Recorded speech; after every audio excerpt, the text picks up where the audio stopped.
Damn!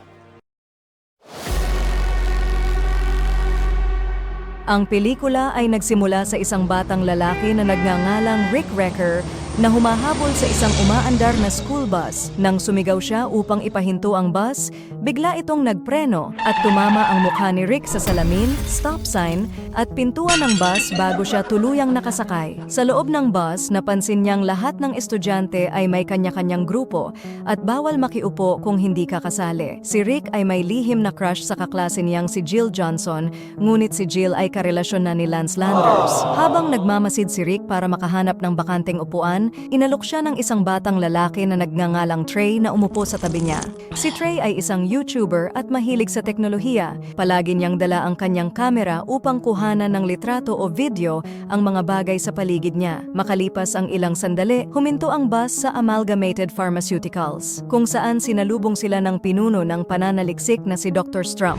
Inihatid niya ang mga estudyante sa loob ng laboratorio para obserbahan ang mga hayop. Ang laboratorio ay pinamamahalaan ni Lou Landers na tiyuhin ni Lance. Dahil sa kanyang pagiging mausisa, sinipa ni Rick ang isang patay na ibon, ngunit aksidenteng natamaan si Lance. Sa huli, napahiya si Rick matapos siyang itapon sa dumi ng hayop sa harap ng lahat. Pagkaalis ng bully, kinuha ni Rick ang isang bote ng tubig na malapit sa kanya at mabilis na nag-spray sa sarili upang maalis ang dumi. Sa kasamaang palad, ang tubig na iyon ay isang kemikal na humihikayat sa mga hayop para sa pagpaparami. Nang maamoy ito ng mga hayop, agad silang lumapit kay Rick at nagsimulang dilaan ang kanyang katawan. Sa takot, ginawa ni Rick ang lahat ng kanyang makakaya upang palayasin ang mga hayop. Bigla na lamang, isang radioactive na dragonfly ang lumipad papunta sa kanyang leeg at kinagat siya. Sa sumunod na eksena, tumawag ang punong guro sa mga tagapag-alaga ni Rick, sina Uncle Albert at Auntie Lucille, upang ipaalam na tumakas si Rick mula sa proyekto sa paaralan. Maya-maya, umuwi si Rick na tila nahihiya at may pulang marka mula sa kagat sa kanyang leeg. Tinangka siyang kausapin ni Uncle Albert, ngunit labis ang pagpapawis ni Rick at, sa huli, napagod at nakatulog kaagad. Samantala, nagrereklamo ang lupon ng mga direktor sa laboratorio tungkol sa mabagal na pag-usad ng kanilang proyekto. Hindi nagtagal, dumating si Lou at ipinakita sa kanila ang isang aparato, sabay sabing maging handa silang masaksihan ang hinaharap. Ipinahayag niya ang kanyang pagkadismaya sa patuloy na pagdepende ng sangkatauhan sa mga tableta, painkillers, at injections. Habang siya ay nakaupo sa isang espesyal na upuan na bahagi ng aparato, ipinaliwanag ni Lou na ang teknolohiyang ito ay may kakayahang baguhin ang DNA at ibalik ang katawan ng tao sa perpektong kalusugan. Sa kasamaang palad, nag-overheat ang makina. Lumapit ang isa sa mga miyembro ng board kay Lou at tinukso siya dahil sa kanyang pagkabigo. Dahil dito, nagalit si Lou at mahigpit na hinawakan ang kamay ng lalaki. Sa loob lamang ng isang segundo, hinigop ni Lou ang lakas mula sa katawan ng miyembro na naging sanhi upang ang lalaki ay mag-transform at maging isang matandang lalaki. Samantala, napansin ni Lou na siya ay puno ng sigla at mukhang mas bata. Dahil dito, nagpatuloy siya sa paglapit sa iba pang mga miyembro at sinipsip rin ang kanilang lakas. Sa ibang lugar, nagising si Rick matapos ang 5 araw na pamamalagi sa kanyang silid. Nang tumingin siya sa salamin, napansin niyang wala na ang peklat mula sa tusok. Agad niyang sinimulan ang pagsasaliksik sa internet tungkol sa mga kagat ng dragonfly. Habang nagbabasa, may isang mensahe mula sa isang anonymous na user ang nakakuha ng kanyang atensyon. Mayroon siyang mga sagot sa kanyang tanong at malapit na silang magkita ni Rick. Sa sumunod na tagpo, nasa paaralan si Rick, kung saan sinalubong si Stephen Hawking ng isang babae. Lumabas na kasalukuyan siyang nagtatrabaho sa paglikha ng isang bagong elemento. Samantala, nabangga si Rick kay Lance habang nakatitig kay Jill. Gaya ng inaasahan, pinagalitan siya ng bully na naging dahilan upang umatras si Rick. Nang hinawakan niya ang lababo, laking gulat niya nang dumikit ang kanyang mga kamay dito. Sa matinding pagsisikap, naalis niya ang isa niyang kamay, ngunit habang sinusubukan niyang tanggalin ang isa pa, nahugot niya ang buong lababo. Sa kasamaang palad, natamaan niya si Lance. Inis na inis tumayo ang estudyante at sinubukang suntukin si Rick. Ngunit napansin ni Rick ang kilos nito sa mabagal na galaw, kaya't mabilis niyang naiwasan ang suntok. Agad siyang tumakbo palayo sa lugar habang naguguluhan sa nangyari. Pagdating sa bahay, nagtungo si Rick sa isang sulok at sinubukang umakyat sa dingding. Sa kanyang pagkagulat, nagawa niya ito ng walang kahirap-hirap At higit pa roon, nakakapagsayaw pa siya sa dingding. Sa hindi kalayuan, napansin ni Rick ang isang sasakyang tila na wala ng preno. Kasabay nito, may isang matandang babae na tumatawid sa kalsada kasama ang kanyang aso. Agad siyang tumakbo, itinulak ang babae palayo at pinahinto ang sasakyan. Bagamat nawasak ang harapan ng sasakyan, walang nasaktan. Hindi nagtagal, nagtipon ang mga tao sa paligid ni Rick at pinalakpakan siya para sa kanyang kabayanihan. Ngunit nang mapansin niya ang babae, napagtanto niyang naitulak niya ito sa loob ng isang trasher. Dahil sa hiya, dali-dali siyang umuwi. Habang binubuksan ni Rick ang pinto, tinarget siya ng kanyang tiyuhing si Albert. Dahil sa mabilis na reflexes ni Rick, nahuli niya ang pin sa hangin. Nagulat si Albert at tinanong siya kung paano niya ito nagawa. Sumagot si Rick na nakakuha siya ng superpower. Pagkalipas ng ilang sandali, nakarinig siya ng sigawan mula sa bahay ng kanyang kapitbahay at lumabas upang alamin ang nangyayari. Laking gulat niya nang malaman niyang ang kapitbahay pala niya ay walang iba kundi ang kanyang crush sa paaralan, si Jill.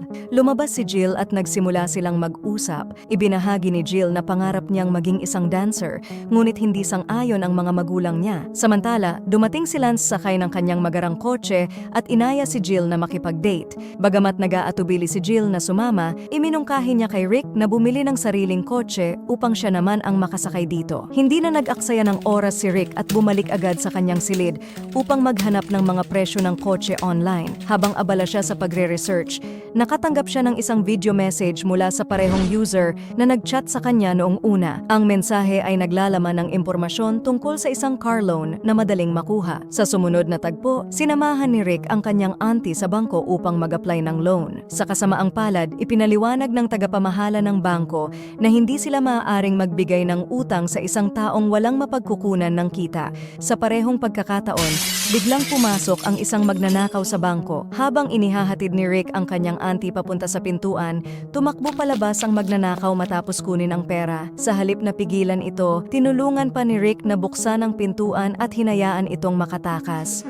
Kasunod nito, narinig niya ang malakas na putok ng sandata mula sa kalye at dali-daling nagtungo roon. Pagdating niya, nakita ni Rick ang isang grupo ng mga tao na nagkukumpulan. Naglakad siya sa gitna at nakahinga ng maluwag ng masilayan ng isang unggoy na masayang sumasayaw. Ngunit nang muli siyang tumingin, natuklasan niyang tinamaan pala ang kanyang uncle na ngayon ay nakahandusay sa lupa. Nag-usap silang mag-uncle ng puno ng emosyon at matapos iyon, agad nilang isinugod si Albert sa ospital. Samantala, sa laboratorio ni Lou, napagtanto niyang tuluyan nang naubos ang enerhiya ng kanyang katawan. Biglang pumasok ang kanyang sekretarya at mabilis na hinawakan ni Lou ang kamay nito at sinipsip ang lahat ng kanyang lakas. Samantala, sa ospital, binisita ni Jill si Rick na abalang inaalagaan ng kanyang uncle. Sa pag-aalala, tinanong ni Rick ang doktor kung may pag-asa pang mabuhay si Albert. Sa kabutihang palad, tumugon ang doktor ng may kumpiyansa at sinabing oo. Sa kasunod na eksena, si Professor Xavier, na nagpapadala ng mga mensahe kay Rick, ay inanyayahan siya sa kanyang paaralan. Dito, tinuturuan ng mga espesyal na mutant kung paano kontrolin ang kanilang mga kakayahan. Bagamat naguguluhan si Rick, ipinaliwanag ni Xavier na nais niyang turuan si Rick tungkol sa mga lihim ng pagiging isang superhero. Di nagtagal, dumating ang asawa ni Xavier at biglang sinampal si Rick. Sabay sabing kailangan niyang gumawa ng kanyang costume. Di nagtagal, bumalik siya sa bahay at nagsimulang magdisenyo ng iba't ibang konsepto para sa kanyang kasuotan. Sa wakas, matapos ang maraming pagsisikap, natapos niya ang kanyang obra, ang Dragonfly costume. Kinagabihan, umakyat si Rick sa tuktok ng isang gusali, suot ang kanyang superhero costume at pinagmasdan ang buong lungsod. Sinubukan niyang lumipad, ngunit sa kasamaang palad, hindi niya ito nagawa. Habang lumilipas ang mga araw, lalong nahilig si Rick sa pagliligtas ng mga tao. Dahil dito, unti-unti siyang naging kilala at nagkamit ng kasikatan. Sa isang science lab sa ibang lugar, sinabi ni Dr. Strum kay Lou na kailangan niyang kumuha ng lakas ng isang tao araw-araw upang mabuhay, maliban na lamang kung makakakuha siya ng sirilyum na elemento. Nang marinig ito, nagplano si Lou at nagpasya na nakawin ang sirilyum mula kay Hawking. Sa kasunod na eksena, isang kontrabida na lalaki na tinatawag na Hourglass ang nagdulot ng kaguluhan upang makuha ang sirilyum. Tulad ng inaasahan, sumugod ang Dragonfly at nagsimulang labanan si Hourglass. Bagamat may ilang galos sa katawan, patuloy na lumaban si Dragonfly ng buong tapang. Pinapanood ni Jill ang laban at labis siyang namangha, at pagkalipas ng ilang minuto, tumakas si Hourglass. Pagkaraan ng ilang sandali habang pauwi si Jill mula sa isa sa kanyang dance auditions, nilapitan siya ni Rick at binigyan ng mga bulaklak. Labis na humanga si Jill at tinanong si Rick kung may lihim ba siyang nais sabihin. Ngunit bilang isang mahiyain na tao, nagdahilan si Rick at agad na umalis. Makalipas ang ilang sandali, sinundan si Jill at inatake ng isang grupo ng mga magnanakaw. Dumating si Rick sa lugar bilang Dragonfly at isa-isang pinabagsak ang mga ito. Samantala, nagplano si Lou na mangolekta ng malaking halaga ng enerhiya mula sa mga tao.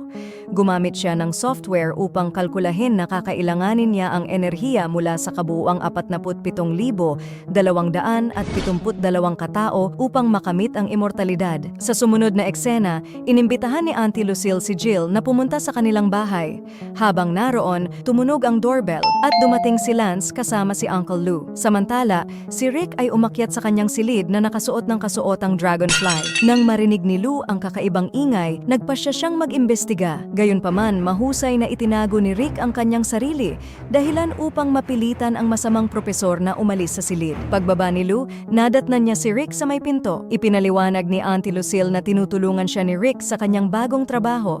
Nang tanungin ni Jill kung anong trabaho iyon, sinabi ni Rick na siya ang photographer ni Dragonfly. Agad na naging alerto si Lou at tumingin kay Rick. Lalo pang tumindi ang kanyang pagdududa nang mapansin niya ang mga galos sa mukha at kamay ni Rick. Dahil dito, nagdahilan si Lou at umalis ng bahay. Ilang sandali ang lumipas, habang magkasamang naglilinis ng bahay sina Rick at Jill, biglang dumating si Hourglass sa pinto. Dito, binalaan niya si Rick na huwag makialam sa kanyang plano. Kasunod, sinugod ni Hourglass si Auntie Lucille at agad itong pinatumba. Labis na naapektuhan si Rick sa pagkawala ni Auntie Lucille, dahilan upang magsimula siyang mamuhay ng miserable. Isang araw, sinubukang kausapin si Rick ng kanyang Uncle Albert. Sa kanilang pag-uusap, inamin ni Rick na nararamdaman niyang mahina siya at hindi kailanman magiging isang superhero. Gayunpaman, bilang mabuting uncle, binigyan siya ni Albert ng isang makabuluhang pahayag na nagbigay lakas ng loob at inspirasyon upang harapin ang kasamaan.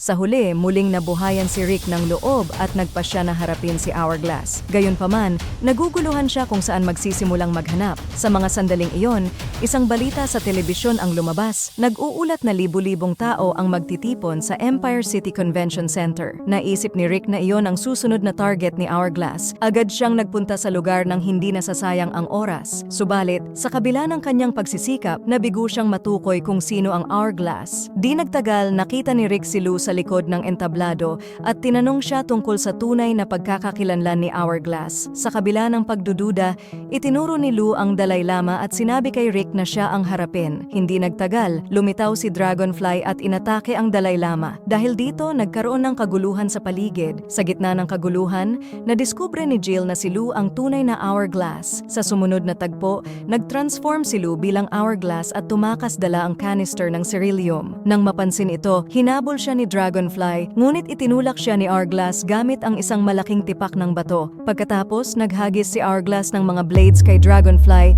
ngunit sa di inaasahang pangyayari, si Jill ang tinamaan. Habang nanghihina si Jill, biglang lumitaw si Hawking at hiniling kay Dragonfly na pigilan si Hourglass. Nagdamdam si Dragonfly dahil hindi daw siya nakakalipad, ngunit ipinaliwanag ni Hawking na ang kabayanihan ay nagmumula sa loob. Dahil dito, nakuha ni Dragonfly ang lakas ng loob na kailangan niya, kaya't nagpasya siyang tumakbo at harapin ang kontrabida. Samantala, nasa bubong si Hourglass, inihahanda ang mga huling hakbang ng kanyang masamang plano. Sa mga sandaling iyon, dumating si Dragonfly. Kumuha siya ng kaunting enerhiya mula kay Hourglass at inilipat ito kay Jill na nagbigay daan upang gumaling siya. Sa mga huling segundo, malapit nang magsimulang gumana ang makina at magdulot ng kapahamakan sa buong populasyon. Samantala, naghagis si Hourglass ng pampasabog patungo kay Dragonfly, ngunit nahuli niya ito gamit ang kanyang singit. Pagkatapos, mabilis na tumakbo si Dragonfly patungo kay Hourglass at pinasabog ito sa harap niya. Dahil dito, nasira ang aparato at natalo niya si Hourglass. Dahil sa pagsabog, nahulog si Jill pababa.